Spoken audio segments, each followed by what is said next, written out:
hit record so we can put this on all of our platforms. Ralph Haven's here, and I'm super excited to have Derek, the Truth Seekah from Mobile, Alabama. And how do I start? Basically, you know, this show, Miracles, Magic, and Coffee, is about getting your health back, getting your life back, healing yourself so you can heal the world. And one of the big things I've found is that going through the body is really key. Like, to get your health and your body feeling really good and being healthy is so key. And yet the magic is in spirit. And I mean, I've got the window a little open because there's a storm coming in, and I love storms. And Derek has the ability to be in the spirit realms, and he goes deep with it, and yet show tangible results in the physical world and help other people that are entrepreneurs, healers, coaches, other people looking for how to play in the spirit realms, but not just play in it, but then see results in the real world. So I'm super excited to have you on, Derek. Thank you for being here. Oh man, thanks for having me. And I mean, we had an awesome talk on my show too when I had you on as a guest. So definitely looking to further the conversation with you here for sure. Oh, awesome. So, I mean, you do so many things, from music to live events, and in the forest, and then meditations, and you have your podcast. Tell us a little bit about your backstory. Like, how did you, what happened that started you on this journey? Yeah, man, I always trace it back to, the childhood. I like to talk about, those first few years of development. And so for me, I had like these paranormal, supernatural encounters as a little kid. The whole waking up in the middle of the night at like 4 years old and having these beings on top of me, pinning me down to my bed, these big shadow beings on each side. And so that scared me as a kid, but as I grew up, I would have more things like that happen. And then I would always ask people if they've ever had a similar experience. And so as a, adolescence, teenager, we're at sleepovers and hangouts and telling ghost stories. And I was like, hey, have you guys ever had this happen? And every now and then somebody would say, yeah, or my dad had it happen to him. And, it would intrigue me. So I started getting into like the paranormal stuff, and that kind of led to the supernatural and the occult. And so as a teenager, I got really big into the occult and was just seeking and searching, and got into like everything I can get my hands on, really. And I was into Satanism, the Necronomicon, Wicca, all angel magic, just all types of stuff. And so I was doing that kind of stuff as like an misguided teen, because I was in gangs and stuff, and I had a lifestyle that wasn't conducive to like this high vibrational stuff that we're trying to tap into. So when I did tap into the spirit realm as a teenager, I got to encounter the lower level entities, and there was a lot of malicious spirits and lying spirits, deceiving spirits that were on the other side, that were associated with the type of life that I was living, the type of things that I was doing. When I would do the magic or tap in, I got to see spiritually what I was attracting around me. And it was very scary. Almost caused me to go schizophrenic. I got to a place where they would pull me in and out of these trances and portals at will. I couldn't stop it. I couldn't breathe when they would do it. I would hear voices and see lights and shadows and things flying all around me. And so this was something that scared the heck out of me. I knew I was going to have to go to a hospital, psychiatric ward or something, to get some stability. I couldn't look people in the face and talk to them. So I've been a Christian a few years before, and knew that there was a peace in the love and the light of Jesus, and remembered this place that I was once at, where I had a peace of my mind, a peace of my heart, peace of my spirit, and I longed for it. And so September 7th, 20 years ago, 2000, I gave my heart back to Christ and kind of renounced all the lower level stuff and stepped into this relationship of following God and my relationship with Christ. So that, in a nutshell, was like the basis of my spiritual journey. Now we get to build and go deeper. And now when I tap into the spiritual world and do spiritual practice, meditations, all of that stuff, I don't encounter those lower level monsters anymore. Like, it is all high, high vibrational beings, the angelic. Those things exist. They exist for a reason. They are guardians. They're here to teach you, they have a reason that they're here. So now I help other people who are dealing with that darkness because I've been there. But for my personal relationship with the spirit realm is definitely more beautiful than it was as a teenager. Wow. And so when you were a little kid, um, and you started going into all these different ways to figure out, you know, the occult and all the mystical things and trying to figure out what you were experiencing, um, what were you trying to do back then? Like, what do you think your motivation was? Couple different things. I mean, I think a big part is wanting the supernatural thrillers and sci-fi movies and stuff. I wanted that to be real. Seeing stuff about like shooting fire out of your hand or cheat moving stuff with energy or talking to spirits. Like I wanted that to be real. So there was, and then we grow up and that stuff's not real. And then you find out, oh, well, it actually is. You can actually do this stuff, and here's how you do it to get these books. So maybe a sense of power, maybe a sense of proof that the spirit realm was real, like to give me some proof that this exists and how we can interact with it. When I got really big into Satanism, I honestly look back, I would do these rituals to try to summon demons and stuff. And I can look back and say that a lot of it was because I was lonely and I didn't have any Oh, friends and I wanted friends and I would try to summon demons to be my friend, man. So that and was it a was very interesting. interesting. Yeah, and it Yeah. was showing up in your physical world because you were with some gangs. That's so Yeah. interesting how it mirrored it. Yep. The Um, wrong kind of friends, right? yeah, and so you had these mystical things happen. Um, Interesting. Was there drugs involved as a kid, or Mostly weed, alcohol, and pills. Yeah. so a little bit? And So yeah, that's a doorway for sure, yeah, yeah, and yeah, it really interests me because I this book when I first got this book, Eckert's book, The Power of Now, it pissed me off because I realized I was never in the now,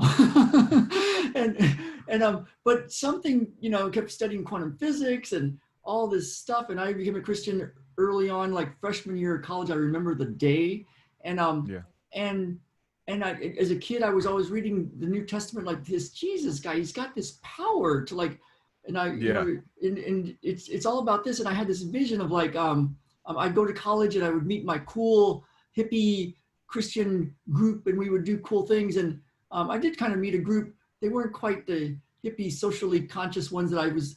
They ended up kicking me out because I didn't want to go be a missionary. But but but I was always searching, and I had the sense that this spirit stuff is real, but I want to see it work in the real world. So I had this similar kind of like idea, and so I was wondering. So let's see. So you wanted friends, and you wanted to like really go into this stuff of you were already experiencing it, and you wanted to figure it out. What were anything else about the problems you came in along the way when you saw this opportunity, you saw this like, I want to play in this world, but there's the demon side, but then there's the Christian thing. And what were some of the problems through that, from the demons to the more positive versions? Yeah, for me it was a long road, so my introduction was with the dark stuff, was with the stuff as an adolescent, with demons, lower level stuff. And for a lot of people that's their introduction, seeing shadow beings or hearing voices in your home and stuff moving, and it just opens you up to that realm. So that was my introduction as a teenager. I got born again, and for the first time, I'd say for the first time, I gave my life to the Lord, and it was 1998 at a prayer meeting. And so someone asked me, this guy that I was living with, he was my mom's boyfriend's son, and he was a Christian minister.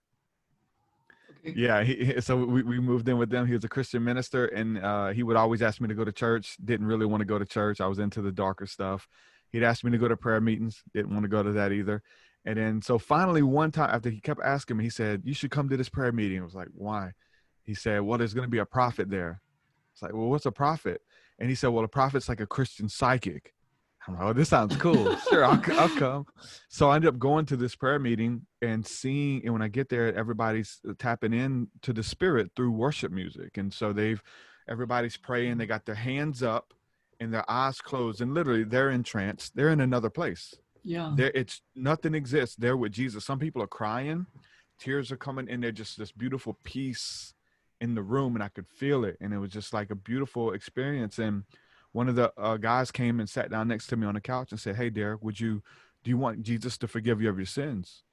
And I'm just like, I don't want him not to, you know. So I think I was 13, and so he leads me in this prayer, and I really meant it, asking God, Jesus to come into my heart, acknowledging what he did on the cross for my sins. And when I prayed it, and he led me in this prayer, and I meant it, I felt this fire come down and enter me, and it come through, and I began to burn with a fervent heat, and it like burnt out all the wrong that I had ever done, every lie that I had ever told, every stupid thing I've ever done, low self-esteem. Like instantly there was this fire coming through me, cleaning out all of that stuff, birthing me fresh.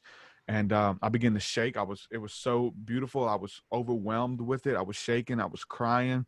And I felt that experience, that baptism of fire, as they call it, in 1998. So started doing the Christian thing for a couple months, and we would continue to go to prayer meetings. We would cultivate that fire. We would play with the fire. We'd get, every time we'd pray for people, they'd get it. We can give it to people who wanted it. And it was like, it became real. You know, the stuff that I was looking for, I guess, in the occult became real because it was changing people's lives, and it was a beautiful euphoria that was tangible. And so, Yeah. so I only did that for a couple months though, until I got back into school and I got around the wrong crowds. And it was my freshman year of high school, and like immediately started hanging around the druggies and that kind of thing, the hippie people, and kind of renounced the faith, and slowly but surely got back into the dark stuff, got back into the drug stuff. So my relationship with Christ, right, was really eventually became non-existent. And so, but still hungry for the supernatural in this kind of stuff. And I know that it's real now, at least something. I began to go deeper into the occult. And then What I do you met a think? warlock who was like the real deal, who trained us in some stuff. And it really, that's when things started to go downhill for me. Wow. So even though you had this amazing experience and people's lives were changing and you were healed and forgiven and felt all that, and you could do it for other people, with other people, um, what do you think was the draw to go down the other side? I mean, I was, again, just a teenager, coming of age, Yeah. girls, like a little bit of all of it, wanting to do what I wanted to do. The thing about that is that cost. Like there's a level of integrity for you to operate in the truth of Mm. what that really is. It costs something. The other side is a different doorway, a different way to enter in, that there was less precautions on you. You didn't have to be a good person. You didn't have to tell the truth. You could steal, you can do drugs, you can do whatever you Ah. want and still tap in. And so that was the route that I took. It was almost like the path of least resistance. Like doing the Christian thing, there's There a lot of was things you some, can't do. You yeah, can't, get drunk, you can't do pills, you can't sleep around. Like and you had to do literally good. there's a level of vibration that you have to maintain. So I think that was a big part of it too. I didn't really know that, but it's definitely there. you know, Yeah, yeah. It was more fun, exciting. Go take a walk on that your wild wild side. side. Yeah, Yeah. yeah. And so, and were you already making music then? Because I know you make a lot of music. Were you already, um, was there music as part of the dark side too, or was there? When did the I music thing wasn't. start? Yeah, I mean, music is polarizing in those days, but because there's dark music and then there's beautiful, loving Christian music singing praises to God. And but I wasn't making music then. I started Okay. making music about 2003, 2004. And so that's, I had given my life back to Christ after that, and started making music, and started playing in some Christian metal bands, and started doing Christian hip hop. And I would travel to churches and I would tell the story. I would Oh share yeah. the story about the demons. I would tell people this stuff, and they would have me come to their church and stuff like that. And that was like my doorway in through the music to share my story. And so I was like an evangelist, going to speak to youth groups of hundreds of kids all over the Southeast, and doing that Wow. every weekend. Yeah, did that That for. must have been a fun life. It was definitely fun. Yeah, it was. I miss it. Like, it had its moments, for sure. I will tell, yeah, that Derek is at Truth Seekah, TruthSeekah.com, because he's got all sorts of ways to interact with them, and some of them are live in events and things. So, so, so you decided to go back into the Christian realm, and then let go of that stuff. Did you have a plan, or did you like did it just like happen, or did Yeah, you like map it it just out? had, like, things were getting too dark, man.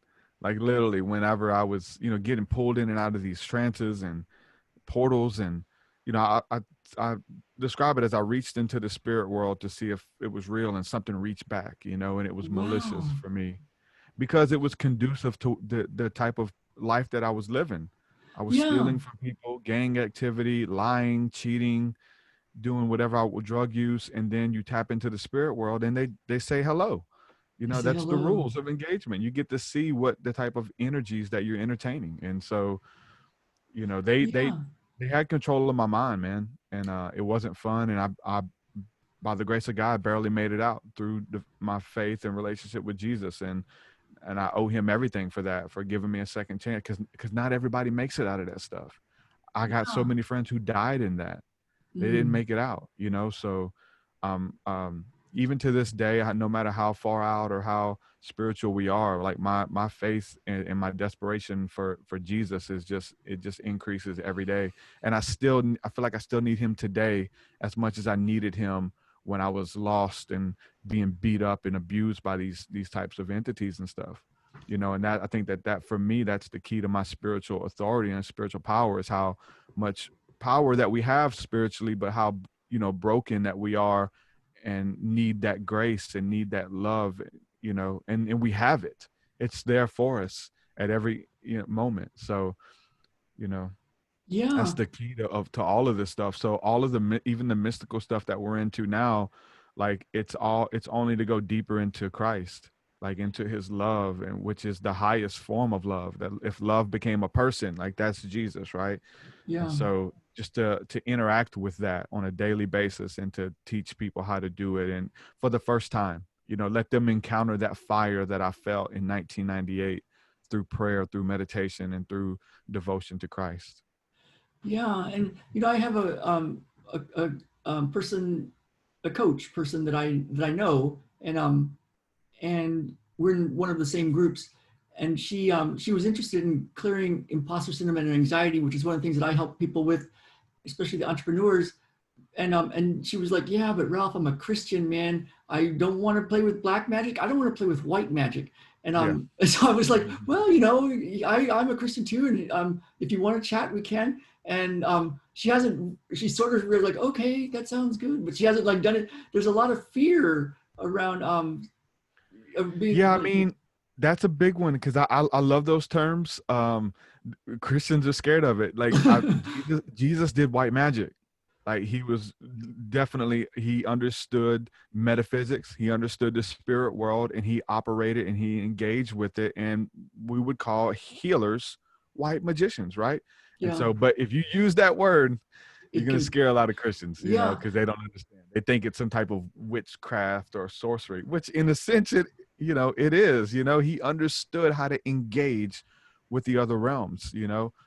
He knew who he yeah. was, and he taught people to do the same. And that's what we do, right? Yeah. What there's so many truths, spiritual truths that I go to and I'm like, okay, well that's a good promise. Do you not know that ye are gods? That's like a big one, and you're going to do works greater than I have because I'm going to be with our Father. And Yes. and as according to your faith, and Yeah. when he was like told that Lazarus was going to die, and he went, and from what I understand, he cried even though he obviously knew he was going to like be okay. But he went in there, and from what you can correct me if I got a little off, but the way I understand it is like he said it's only for them that I even bother to say Lazarus get up and walk. because it's like he sort of already knew it was a done deal, but these people were expecting him to do something. How do you anything you want to say about miracles and healing and sometimes it seems like it's a process and other times it's like an instant miracle and sometimes it seems like people don't get what they want and even though they're going through a lot of hard times and they seem to be like at the end of their rope and praying and seeking help from healers. Hmm. What is your thoughts on healing and the instant version sometimes and then the process Yeah. version and the problem version and that sort of thing? I would, I can only just say what works for me, and I think the key is seeing everything as spiritual. Everything is a miracle. Versus like what is grandiose, the fact that we're still alive, the fact that we exist and we have creative life force, air in our lungs that we're breathing, and so understanding that once you see how everything is spiritual and you're able to see God in it all, and that God is consciousness, and we play a part in this God consciousness, um, you find out how much power you really have. And so there are things like I don't really understand, um, the difference between an instant manifestation and one that takes 6 months or one that takes 6 years. I do know that putting ourselves in this place of that it's already happened, and that it's not Yeah, in the mindset that it's not outside of you, that it's all within you, because you don't need anything outside of yourself. I know that helps for these things to happen as well. So I've seen so many miracles. I've seen so many beings and angels and demons and entities that exist in these realms. And so I know that the magic is there. I know that we play a role in this, and so I know I've seen it in my life. And so God is not a respecter of persons, as the scripture says. And so what worked for me, what worked for you, it can work for other people as well. So that's why we map it out and we make courses and we do podcasts and we talk about this stuff, because if people will hear the testimonies and just apply these little print, even if it's just one little nugget, and they apply it to their lives, that they'll be able to see change in a tremendous way. So for us as healers to be open and honest about everything with it, about the back end, the front end, what you see, because most people, they only see what we show them, right? They only see yeah, like the miracle after it's happened. It's okay, you got a hand. Well, my hand used to be withered. I used to not be able to use this hand. They didn't know you back then. Now they just see you as your hand working. So they don't know the story. They don't know the blood, sweat, and tears that goes into this, the nights of crying. They didn't see Jesus weeping. You know what I'm saying? He's off by himself weeping. And so all of and that's key for me for dreams and for miracles, because I say that blood, sweat, and tears are the magical elixir of dreams. Like, for yeah, what you're doing, you've bled for this, you've put in hard yeah, work, you've worked for it, you've cried over it.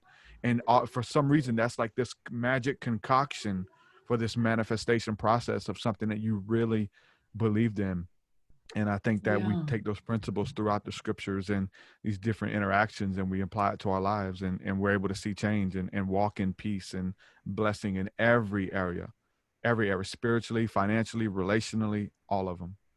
Yeah, and um, can you tell us a little bit about like where you are now? I mean, you're going like this, and it's like, and right now we're here, and maybe there's people here that you can help get to this point, but when they get here, you'll be at this point.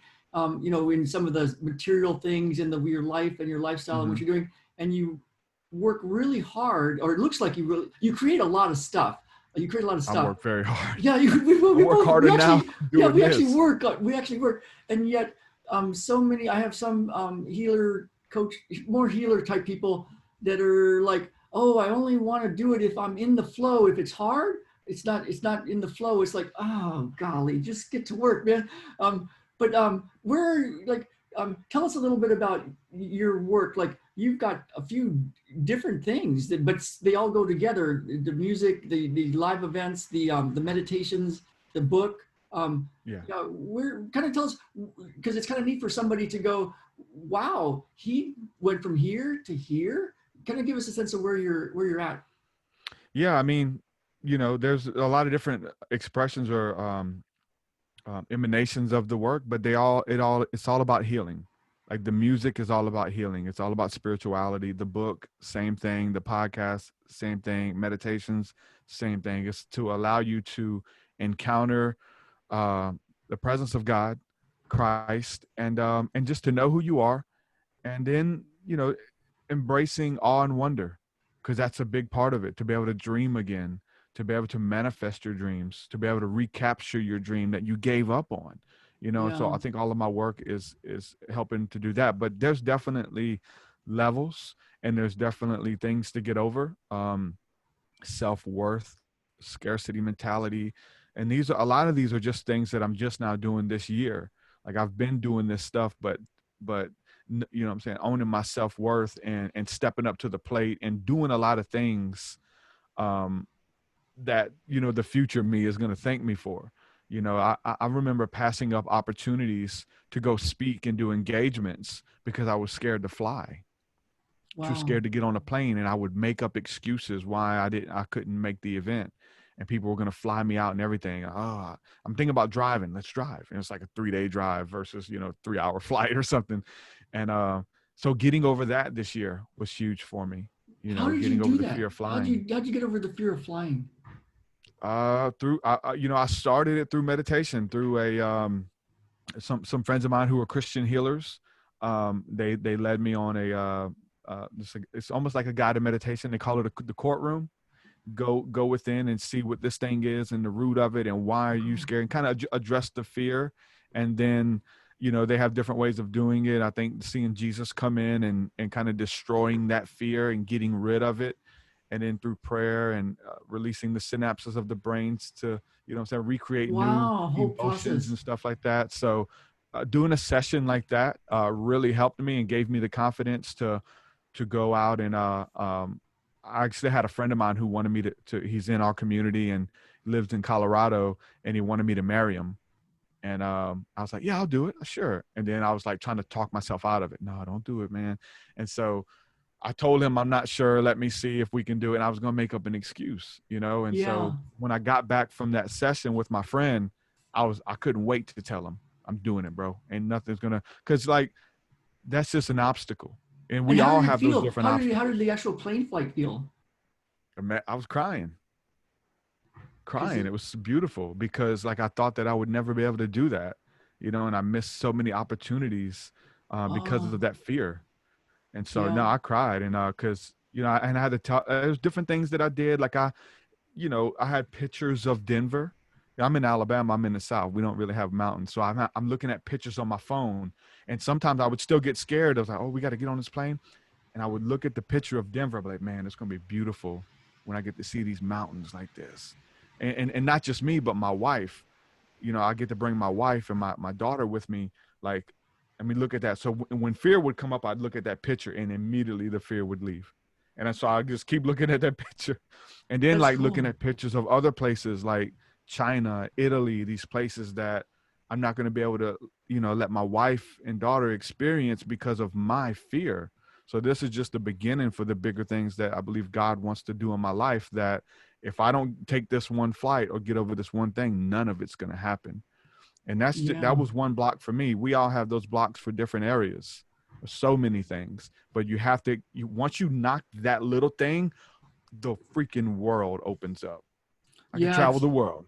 It's like there's a stack behind them. It's not They just that are. one thing. And Yep.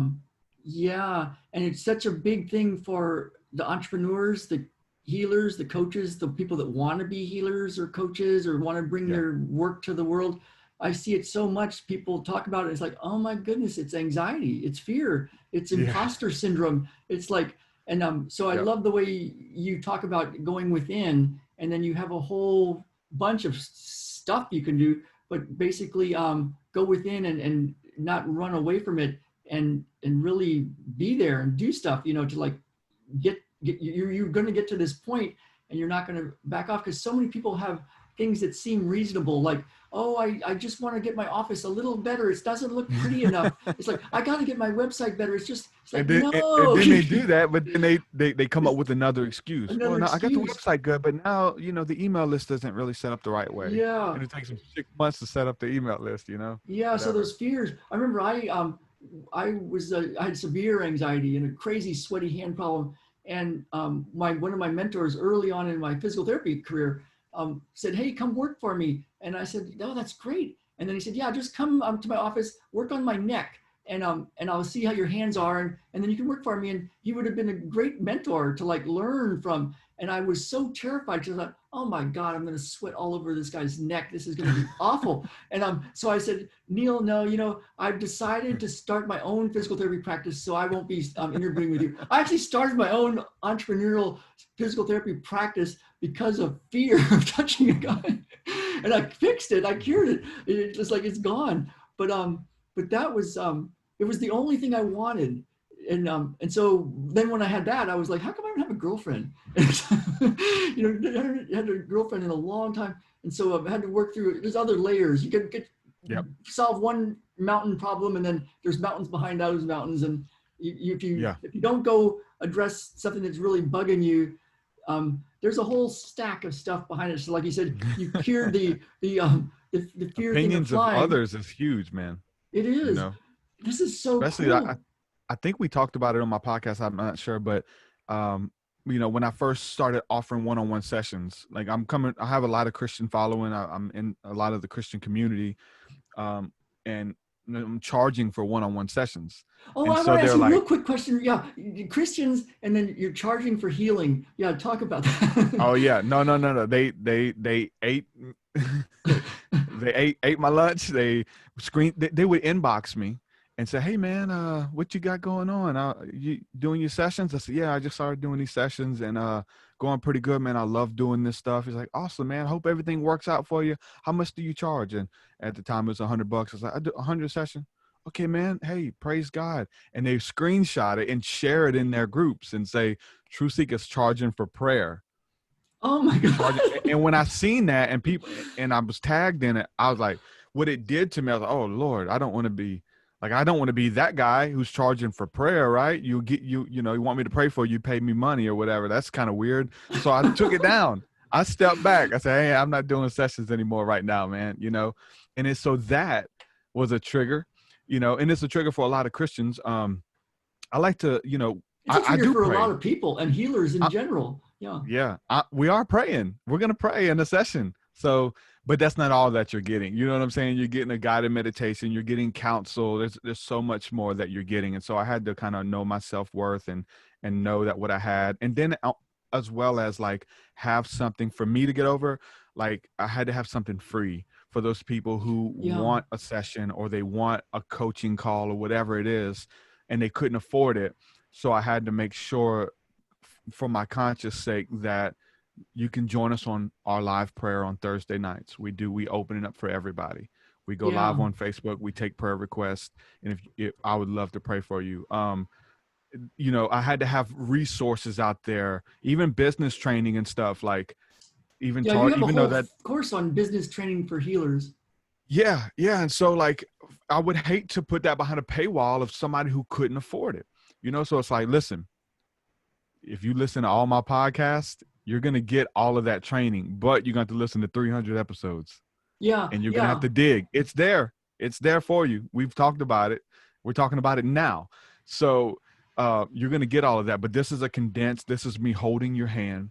This is me Yeah. giving you the resources that work. You know what I'm saying? And really Yeah. knowing that how much is this worth? Like Like it's pinpointing worth the way exact, more like than what's the one thing charging. that needs to be changed right now, and then what's the next one thing, and instead of just like doing everything. Oh yeah. And one Sporadic. of the Yeah. keys, I used to do a donation-based day on Thursdays in San Diego, and it was great because no notes to write, no concern about insurance things, and people would go put money in a little, we call it box on the wall day, although they just gave it to the front office person, but it was great. And I would wake up that day like, it's going to be an awesome, fun day. I get to do this. And then other days I would have people that paid insurance, and it's like, okay, a little more serious. And then I had the people that paid cash, and it'd be like, oh God, I've got Mike and his wife on the schedule and their kid. And it's like, they're paying the full cash price. And it's like, wait a second. I was doing this donation-based day because I was like too chicken shit to go clear my own stuff around money and like my own Yeah. self-worth and charging. And so now I'm with you on this, enough free stuff too, but from a place of abundance and not like I'm just doing it because I don't feel good about myself. I want to give stuff for Exactly. free, but Yeah. having you do so much for free, it's like marketing that makes a difference and giving more stuff for free than most people charge for. Yet, if you want more, like you said, hand holding, Yeah. let's do it. But let's have an exchange because it's the right way to do it.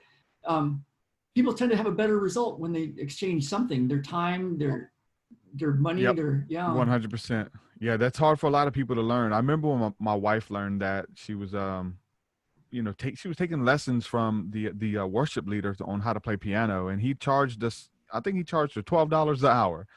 And and at the time $12 was a lot for us, and so she just couldn't. And he told us that, listen, because it's an exchange now that there's money on it, it's something that you value. You're not going to show up late, right? You're going to show up on time. You're going to be ready. You really want this. And so definitely we may even talk about this last time, but even with a one-on-one session for people, the fact that they show up and they're willing to pay for this program, they're willing to pay for this session.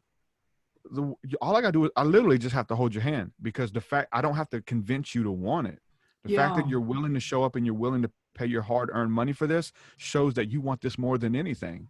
Whether it's to walk in healing, whether it's to walk in freedom, or to overcome, or to let go, like that money is just an object of your faith of saying yes for anything that you're trying to do. Because nobody's gonna spend money on something that they don't believe in. You yeah. know, What so about what about somebody that says they believe in it and you can help them and they're starting to get results and then you watch them back out and you can tell it's their own stuff but they're making it man. about money. What do you do for yourself to be like? That's a hard one to watch. Yeah, I mean, everybody has their stigmas, man, and they, a lot of us, say we want freedom for certain things Mm, until, our identity is hooked to these things, and we don't know who we would be without it. And so, even though it sounds like a good idea, like literally your identity for however many years you've been here, like it's linked to this hurt, this trauma, this scarcity mentality, this self-sabotage thing that you're doing every time you start something. Every time somebody comes in your life and gets close to you, you run them off. And how would you operate without that if you got to keep people in your life, if you got to stay at a job or create a business? And so these stigmas and these things that are holding us back, a lot of people are scared to really let go even after they do a session. Like they don't, because it's work. yeah, It ain't just let me come talk to you and you fix me and I leave. Like, it's we're going to work. work with you and we're going to hold your hand and help you, but you got to be willing to do the work when And we when we there's a leave here. thing I think like when I heard from a friend of mine was real good friends with Louise Hay, and there was a thing at her condo in San Diego, and she goes, Ralph, you got to go meet this guy Malcolm Smith, this homeopath, and because he did this presentation, it looks amazing. So I called him, and he picked up the phone, and he's like, hello, and so I said, yeah, I'm gonna be I'm heading up to Portland, and I know you're in Portland. I'd like to do a session and he says, well, you could just come to my office on Sunday when the day after you fly in. I'm like, whoa, okay. And so it was like 2 days before we were going to go. And that night I had the terrible earache so bad. I thought, I can't fly. I'm going to blow out my head. And I was so pissed off at midnight. And I told Jen, I said, just you guys go on vacation. We were going to go Portland, Seattle, Vancouver, and I can't go. And then a few hours go by and I wake up and I'm like, I think I'm going to get on a plane. And I was talking to Malcolm on Sunday about it. He said a lot of people right before their first session cancel. And he says he thinks it's because they've come to the door that's like, this is it. And their ego says, no, not that. Don't go there. There's something. It's like, Trying to I don't know save if you. there's an answer. I don't know if there's an answer for people, but there's a difference between following your intuition and following your fear. And so I think that I just was an experience that I had, and I noticed that he said, yeah, a lot of people just don't show up on their very first day, and it's like it's hard to watch, but it's up to ultimately Oh yeah. everybody's No, decision. I've had people, book retreats with me to show up to the retreat and they just don't come. They just like, nah, I can't. It's gonna be too crazy, man. They're going into the woods with True Seekah and they just don't come. They paid for their ticket and all that, and they Yeah, just don't show up. They talk themselves out of it. And I try to get on a call with them. Like, bro, you already paid. Show up. It's going to be amazing. It's whatever you're thinking it is. It's most likely not. Let me try to And tell you what it's going to look like. It's not as crazy that you have in mind that, whatever, your wife told you or whatever. So there's definitely those people too. yeah, and I don't know if you even have any open spots left on the one that you're doing. So Yeah, we've got a couple. We've got a couple because it's a co-ed, so there's only certain, I'm saying, so many male and so many female tickets. But I think we got 4 female tickets left, and I think 5 male. So okay, awesome. I'm gonna go. I'm actually gonna share my screen. Let's see, and show everybody, and because it looks awesome. So there's Derek's book, Truth Seekah, Spirit Realm, and a little bit about Derek. I want you guys to really hook in with him and his work. And Path of the Healer 8-week program. My wife loved that picture. It's like, that looks so fun. So yeah, if you want his work, it's truthseekah.com. Let me just see if I can move this over and you can see it. There it is. So yeah, anything else you would want to tell somebody, like any words of, I mean, you've already shared so much. Is it like just show up, like find your person, say find you, yes. say yes. Say yes. I mean, I think most of us already know what we want to do, and we have that vision, but we have all these reasons to say no. And that's one thing that I'm teaching people on the healer course is like, let's identify those no's. What are the no's? Oh, I love What it. my family going to think? What my family going to think about me? Oh, man. What is my boss going to think about? Whoever is judging me. We're gonna go through those reasons to say no. We're gonna identify the lie, and we're gonna nullify. We're gonna get rid of it, and we're gonna give you all the reasons to say yes. Because I guarantee you that there are more than the reasons to say no, and there's just stigmas and fears that shouldn't be there. So identifying that, say yes to it, show up, and whatever it is that you want to do, those blocks, get rid of it. Get it out the God, way. I know that's just as so we're perfect. talking about it, and I talked about my fear of flying, the same principle and the same way that I overcome my fear of flying is the same stuff we're going to use to overcome my fear of making money. Let's do it. That was a big one, because Yeah, I'm in a realm of people who, like, I know the financial situations of a lot of people in my community. yeah. You know what I'm saying? And so now you're offering this. Oh, you're gonna, they can't afford it. Like, that's there. Oh, They this can't is afford it. wonderful. It's like, okay, what do you do? Do I not do it? Do I get it for the people who can't afford it? Like, but for me, a big part of that was saying yes. And it was rubbing shoulders and hanging around healer friends who charge 7 times what I charge. Yeah, and They is charge this, 2,500 a session. I'm charging 100 at the time. They charge yeah, 2,500. that's So, awesome. and I feel like I feel like what I have to give is just as good, if not better. And You know is what I'm that the saying? Path of So the Healer 8-week program, or is that something else? yeah, we go through all that in the Path of the Healer. Yeah. Okay, so go get it. Say yes. Say yes, that, man. that Whatever it sounds is.